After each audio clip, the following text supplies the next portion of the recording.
अस्सलाम वालेकुम। जैसा कि आप सबको पता है कि पंजाब पब्लिक सर्विस कमीशन में पुलिस डिपार्टमेंट में असिस्टेंट की सीट्स आई हैं। तो आज हम उसी को अप्लाई करने जा रहे हैं। आपको अप्लाई करने का तरीका बताते हैं। सबसे पहले आपने आ जाना है APPSC की वेबसाइट में। जैसे आप PPSC सर्च करेंगे तो पहले उस नंबर पे आ जाएगी PPSC की वेबसाइट। तो PPSC पे हम जैसे ही क्लिक करेंगे तो ये वेबसाइट ओपन हो जाएगी। तो जैसे ही यहाँ पे ये होम के साथ ये जॉब्स का बटन है, ये वाला जहाँ पे मेरा कर्सर है, तो जॉब्स पे क्लिक करेंगे तो हमें सारी लिस्ट वगैरह शो हो जाएगी। और इस लिस्ट पे हम जाएंगे तो आप चेक कर लीजिएगा अगर आपको यहाँ पे शो होती है। नहीं तो मुझे ये हो रही है नंबर 5 पे, क्योंकि मैंने चेक किया था पंजाब पुलिस डिपार्टमेंट में 5वें नंबर पे लिस्ट पे जाते हैं। इसकी जो लास्ट डेट है वो है 7 तारीख है अप्लाई करने की। तो कुछ दिन ही बाकी बचे हैं। तो पंजाब पुलिस डिपार्टमेंट में ये असिस्टेंट की सीट है। तो इधर सबसे पहले क्लिक करेंगे तो शो हो जाएगा कि पंजाब पुलिस डिपार्टमेंट असिस्टेंट की सीट्स हैं। और केस नंबर ये आप टैली भी कर लीजिएगा। तो इसकी क्वालिफिकेशन ये होनी चाहिए कि बैचलर डिग्री आपने की है। मिनिमम उन्होंने रिक्वायरमेंट मांगी है कि सेकंड डिवीजन होनी चाहिए, किसी भी रिकॉग्नाइज्ड अच्छी यूनिवर्सिटी से होनी चाहिए। इसके अलावा और कोई बड़ी रिक्वायरमेंट नहीं है। टोटल नंबर ऑफ सीट्स हैं जो 102 हैं।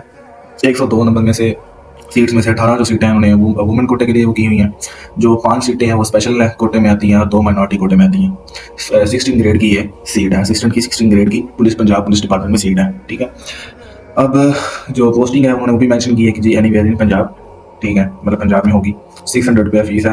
और क्लोजिंग डेट है जो मैंने आपको बता चुका हूँ कि इसकी लास्ट डेट है अप्लाई करने की, वो 7 तारीख है। तो सबसे पहले प्रोसीड पे हम क्लिक करते हैं। प्रोसीड पे जैसे ही क्लिक करेंगे तो उसके बाद हमें क्लिक करना है कंफर्म डेट पे। कंफर्म डेट पे क्लिक करके अप्लाई ऑनलाइन पे क्लिक कर देना। अप्लाई ऑनलाइन पे क्लिक कर देंगे तो इधर वो कह रहा है कि CNSE नंबर विद डैशेस डालना। तो मैं आपके सामने कोई भी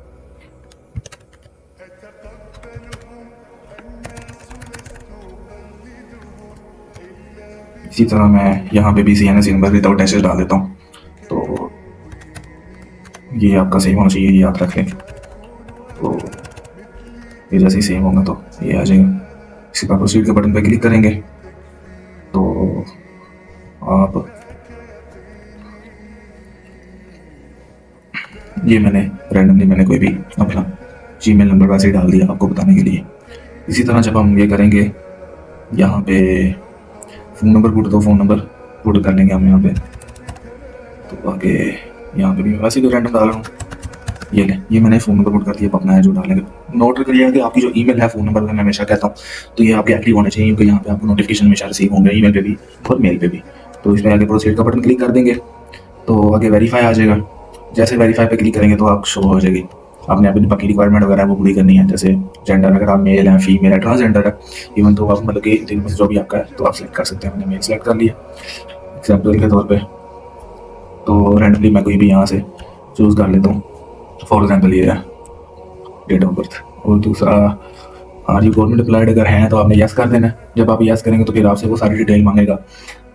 सर्विस टाइप कौन सी है, सर्विस की नेचर कौन सी है, ज्वाइनिंग डेट, लेंथ वगैरह और NOC याद करने का। अगर आप गवर्नमेंट एम्प्लॉय हैं तो आपको किसी भी और जॉब के लिए अप्लाई करने के लिए, उसके टेस्ट देने के लिए आपके पास NOC होना लाजमी है। NOC होगा तो आप अप्लाई कर सकते हैं। NOC आपको, आप जिस डिपार्टमेंट में जॉब करते हैं आपको वहाँ से NOC मिल जाता है।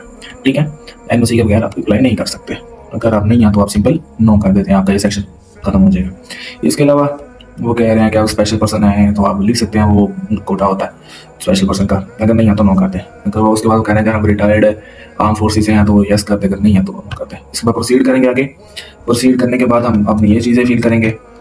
जैसे एप्लीकेंट नेम ABCD मैं आपको डाल रहा हूँ। रिलीजन आपका जो भी है मुस्लिम है, मुस्लिम आ जाएगा, इस्लाम आ जाएगा। अगर आप नॉन मुस्लिम है तो फिर आपसे वो आगे आपकी प्रॉपर डिटेल मांगेगा कि नॉन मुस्लिम में आप इनमें से कौन से हो। ठीक हो गया। क्रिश्चियन है, सिख है, हिंदू, अहमदी है, पारसी है, बुद्धिस्ट है, जो भी आपका नॉन मुस्लिम का, क्योंकि नॉन मुस्लिम का अलग कोटा होता है तो मैं सैंपल के तौर पे मुस्लिम कर देता हूँ। इसके अलावा CNSE एक्सपायरी डेट मैं कुछ भी डाल देता हूँ। लेट्स सपोज ये है CNSE एक्सपायरी डेट। इसके अलावा पोस्टल एड्रेस में ABCD मतलब कोई भी रैंडम आपके सामने मैं डाल दूँगा।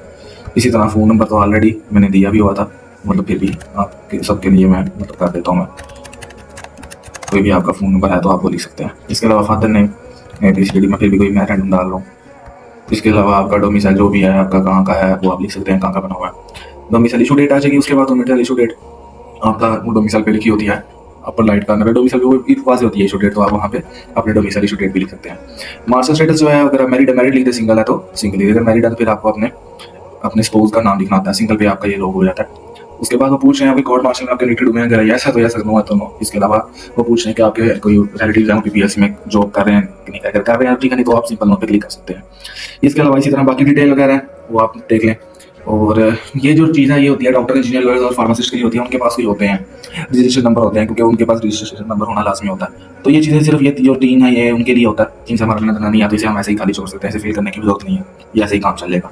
उसके बाद है कि नंबर ऑफ चांसेस अवेलेबल, क्योंकि पीपीएससी में होता है कि आप मैक्सिमम 3 टाइम्स एक पोस्ट के लिए अप्लाई कर सकते हैं। इससे ज़्यादा आप एक पोस्ट के लिए, सिर्फ एक पोस्ट के लिए, डिफरेंट पोस्टों में पीपीएससी में आप अप्लाई कर सकते हैं, लेकिन सिर्फ एक पोस्ट के लिए आप 3 दफ़ा से ज़्यादा अप्लाई नहीं कर सकते। अगर आपने पहले अवेल किया हुआ है तो आप लिख दें कि वन टाइम्स किया है, 2 टाइम्स है, 3 टाइम्स है।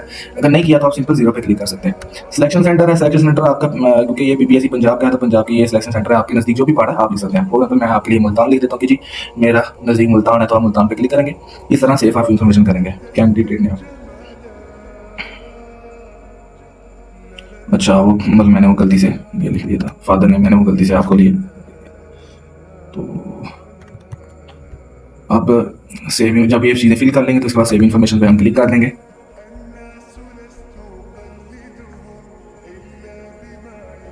CNSE एक्सपायरी डेट मैंने कब की लिखी हुई है,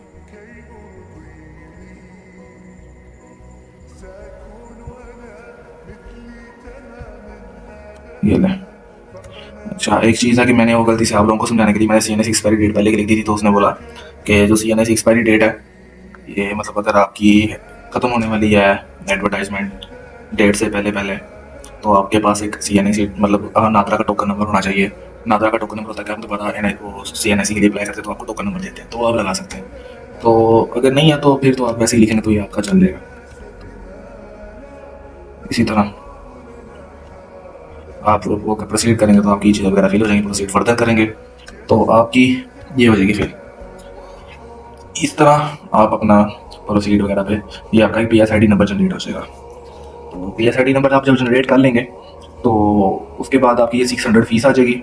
600 फीस आप ऑनलाइन भी पे कर सकते हैं, किसी बैंक में भी कर सकते हैं, तो यूजली हो जाता है ATM से, इंटरनेट मोबाइल ऐप से। तो मोबाइल ऐप का मैं आपको बता देता हूँ, आपके पास ईजी पैसा, जैस कैश की ऐप होगी या मुझे बैंक की ऐप होगी, वहाँ पे भी होता है। तो ईजी पैसा का मैं आपको थोड़ा सा बता देता हूँ। मतलब दूसरा आप गवर्नमेंट फी में जाएंगे, गवर्नमेंट फी में जाके जहाँ पे पंजाब प्रोफेशनल टैक्स आता है या इसी तरह का कोई और ऑप्शन आता है जो मतलब कि फ़ी वगैरह का आता है, ई चलान का या कुछ इस तरह का, पंजाब प्रोफेशनल टैक्स में यूजली होता है। आप उधर PSID अपनी लिखेंगे तो आपको अपना प्रॉपर नेम उधर शो हो जाएगा, विद फीस के साथ आपका नाम शो हो जाता है। तो आपको इससे अंदाजा हो जाएगा कि आप सही जगह पे फीस दे रहे हैं, ठीक है। तो आप उधर 600 रुपया फीस दे देंगे। तो जैसे आप फ़ी कर देंगे तो फिर आप नेक्स्ट प्रोसेस पे मूव कर सकते हैं। फ़ी के बगैर आप नेक्स्ट प्रोसेस पे मूव नहीं कर सकते, फ़ी आपको लाजमी है यहाँ पे 600 रुपये पे करना। चलिए देखें, जैसे ही आप फिर अपनी जो है PPSC की फीस जो है वो 600 है, तो वो पे कर लेंगे। तो उसके बाद आप दोबारा उसी तरह जाएंगे जो मैंने आपको पहले तरीका बताया था, जॉब पे जाके वो हम लिस्ट निकालेंगे कि जो हम अप्लाई कर रहे थे। तो तब हम वो करेंगे, अपना ID कार्ड नंबर डालेंगे, तो आगे हमें फिर ये शो होने लग जाएगा। मतलब कि हमने बाकी अभी चीज़ें पुट करनी है। जैसे यहाँ पे आ जाता है अपलोड योर CNIC, यहाँ पे हमने अपना शनाख्ती कार्ड की जो है ID कार्ड नंबर की जो फ्रंट साइज है वो हमने अपलोड कर देनी है। यहाँ पे हमने अपना जो अपना पे करना है, इसके अलावा पिक्चर है वो अपलोड करनी है। यहाँ पे CNIC अपलोड कर देना है, यहाँ पे हमने पिक्चर अपलोड कर देनी है। उसके बाद ये आ जाता है यहाँ पे एजुकेशन रिकॉर्ड स्टेटस। यहाँ पे ज़्यादा कोई ये होता है डिफरेंट वगैरह, तो अब ये चीज़ है यहाँ पे। तो यहाँ पे उसने पूछा है कि अपना एजुकेशन जो है मतलब कि उसका रिकॉर्ड डिटेल वगैरह सारी डालेंगे हम। तो यही होगा कि सबसे पहले हम मैट्रिकुलेशन है, फिर इंटरमीडिएट आ जाती है, उसके बाद फिर बैचलर आ जाती है। तो हम यहाँ से प्रोसीड फर्दर पे क्लिक करेंगे। तो जैसे प्रोसीड फर्दर पे क्लिक करेंगे तो आगे ये हमें शो होना शुरू हो जाएगा ये, और फिर आगे इसके अलावा प्रोसीड फर्दर पे क्लिक करेंगे तो अब हमारे पास आ जाएगी ये डिटेल वगैरह जो डालनी है। सबसे पहले मैट्रिकुलेशन है, मैट्रिकुलेशन की डाल लेते हैं। आपने मैट्रिक किया, मैट्रिक पे क्लिक कर दें, ओ लेवल किया तो ओ लेवल पे क्लिक कर दें। उसके बाद यहाँ पे आ जाएगा बोर्ड, यूनिवर्सिटी, आपने जहाँ भी किस बोर्ड से यूनिवर्सिटी से किया तो आप वहाँ उस पर क्लिक कर सकते हैं। अगर हैदराबाद है, गुजरावाला है, कराची है, लाहौर है, तो जो भी आपको लगता है वो आप कर देंगे। इसके अलावा अगर उन्होंने लिखा है अगर वो बोर्ड इधर में नहीं है तो आप यहाँ पे लिख सकते हैं। मेजर सब्जेक्ट आ जाएंगे कि आपने मैट्रिकुलेशन है, जैसे आपने कंप्यूटर साइंस से किया है या बायो साइंस से किया तो आप अपने मेजर सब्जेक्ट यहाँ पे डाल सकते हैं। तो उसके बाद रिजल्ट डिक्लेयर होता है कि वो कौन सी डेट को है। आपके पास जो रिजल्ट का होता है ओरिजिनल, उसके ऊपर लिखा होता है कि रिजल्ट इस डेट को डिक्लेयर हुआ हुआ, तो वो चीज़ आ जाएगी। इसके बाद एनुअल सिस्टम है, सेमेस्टर सिस्टम, आपका जो सिस्टम है उस पर क्लिक कर देंगे और इधर अपने मार्क्स वगैरह डाल देंगे, इधर अपनी डिवीजन लिख देंगे, first division, second division, third division, ठीक है। इसके अलावा ये हो जाएगा। तो साथ ही आपने ऐड अनदर पे चले जाना है। ऐड अनदर पे क्लिक करेंगे तो फिर आप उसी तरह ही मैट्रिक के बाद आ जाएंगे इंटरमीडिएट पे क्लिक करेंगे। जब इंटरमीडिएट पे क्लिक करेंगे तो फिर उसी तरह यही चीज़ें दोबारा पुट कर लेनी है। फिर जब हम इंटरमीडिएट पे क्लिक करेंगे तो फिर जब हम इंटरमीडिएट पे क्लिक कर लेंगे करके डिटेल डाल देंगे तो उसके बाद फिर हमारे पास आ जाएगा अगला बैचलर। फिर जब हम बैचलर की डाल लेंगे तो फिर हम वेरीफाई करेंगे, सेव इन्फॉर्मेशन करेंगे तो हमारा इसी तरह अप्लाई हो जाएगा। तो ये तरीका है, इसी तरह हम अप्लाई कर सकते हैं।